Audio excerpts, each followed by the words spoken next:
Yes, हम में से ज़्यादातर लोग सामने आने वाले मौक़ों को खो देते हैं क्योंकि मौके वेश बदल कर आते हैं।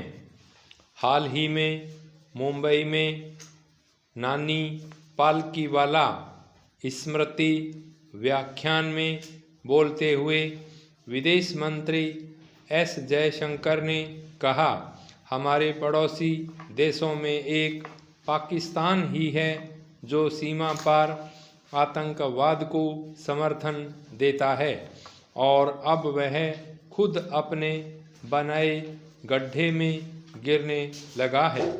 पाकिस्तान के सबसे लोकप्रिय राजनेता और पूर्व प्रधानमंत्री इमरान खान को बाकायदा प्रताड़ित करने के बाद 14 साल कारावास की सज़ा सुनाई गई है। वे मई 2023 से ही बेबुनियाद आरोपों के चलते सलाखों के पीछे हैं। अलगाववादी उग्रवाद कहर ढा रहा है।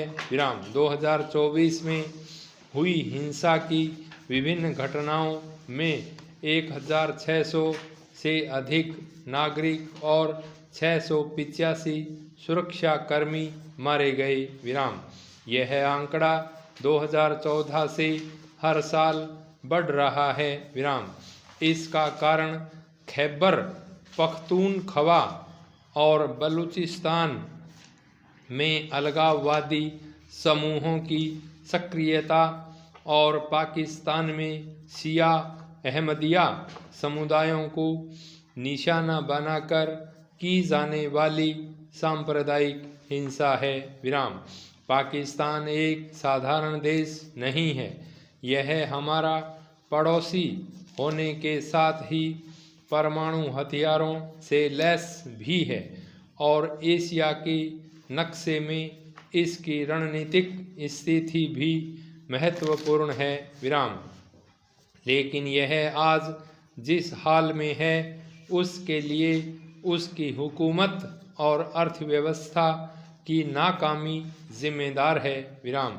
1950 में अंतर्राष्ट्रीय मुद्रा कोष से जुड़ने के बाद से पाकिस्तान को 24 बार इस वैश्विक संस्था से बेल आउट लेना पड़ा है।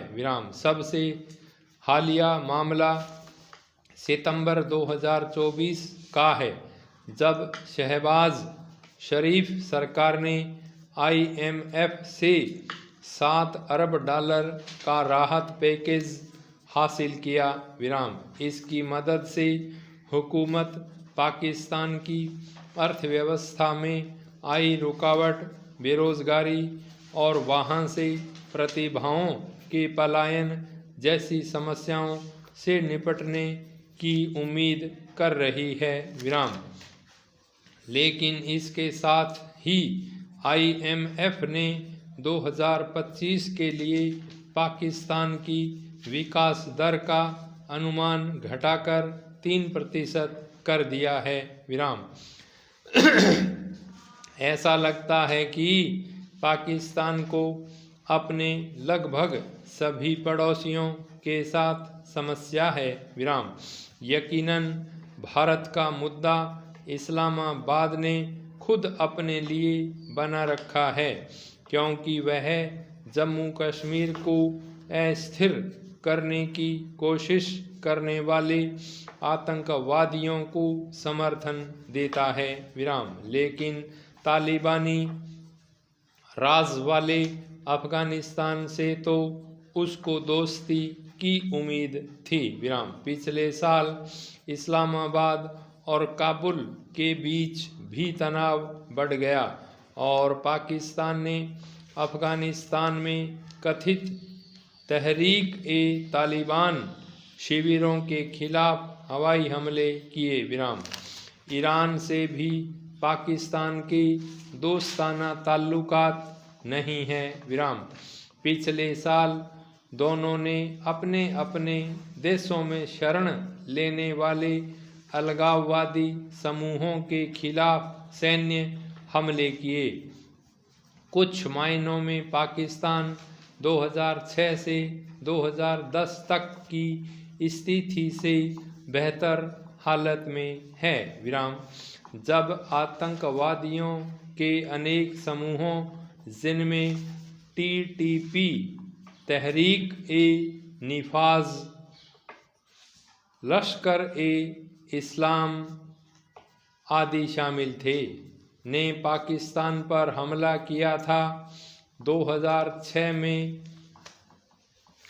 फंड बनाए गए इंडेक्स ने पाकिस्तान को सोमालिया के ठीक बाद 9वें स्थान पर रखा था।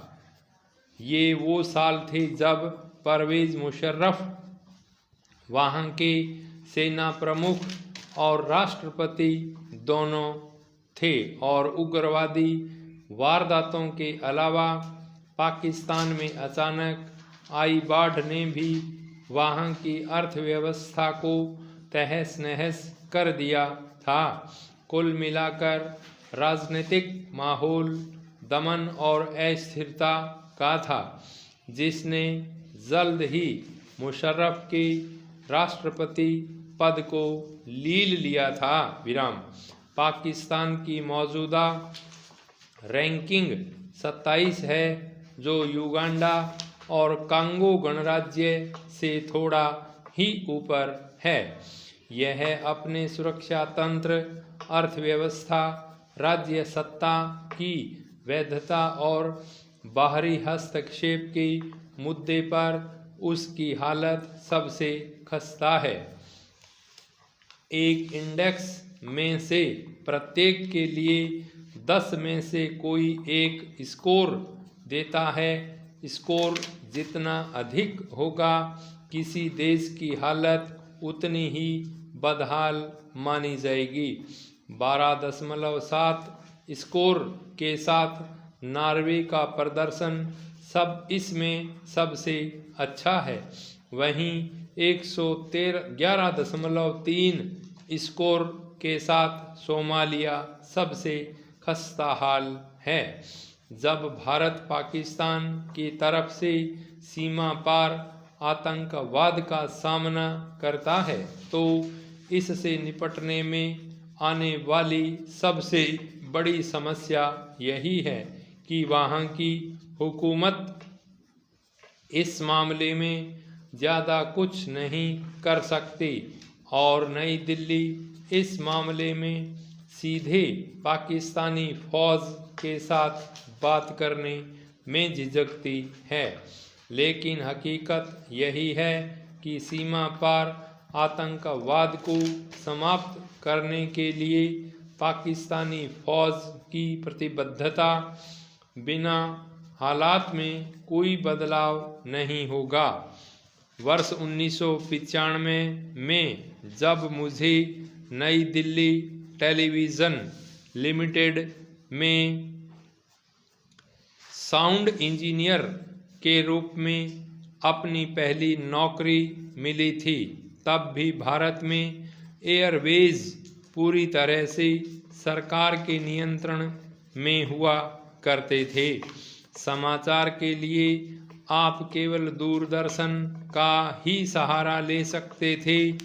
वह एक पब्लिक ब्रॉडकास्टर था और कड़े नियंत्रण में समाचार प्रसारित करता था। उसके समाचार प्रस्तुता अत्यंत संयमित हुआ करते थे। इससे कोई फर्क नहीं पड़ता था कि केंद्र में कौन सी सरकार थी, लेकिन राज्य सत्ता ही तय करती थी कि आप समाचार में क्या देखेंगे। यहाँ तक कि जब एयरवेज थोड़ा खुले और NDTV और इंडिया टुडे को अंग्रेजी और हिंदी में 30 मिनट का न्यूज़ बुलेटिन बनाने का काम सौंपा गया, तब भी कोई न कोई सरकारी अधिकारी हर स्टोरी की स्क्रिप्ट को प्रसारित होने से पहले जांचता था। आज भारत में 393 निजी सैटेलाइट समाचार चैनल हैं, लेकिन समाचारों के इस विस्फोट, जिसके लिए 90 के दशक के उत्तरार्ध की सूचना क्रांति जिम्मेदार थी, ने एक दूसरे किस्म के नियंत्रण की शुरुआत की। बाजार का नियंत्रण, विज्ञापन कम थे और उनके उम्मीदवार बहुत ज़्यादा। अच्छी रेटिंग पाने का बेतहाशा दबाव था। संपादकीय नीति अब सेल्स के आंकड़ों से अलग नहीं हो सकती थी। न्यूज़ चैनल टीआरपी के स्वर्ण मृग के पीछे भागने लगे। सभी चैनल अपने बैनर हेडलाइन में सबसे ज़्यादा देखे जाने वाले चैनल होने का दावा करते थे और प्राइम टाइम डिबेट में जमकर शोर मचाते थे। स्टॉप।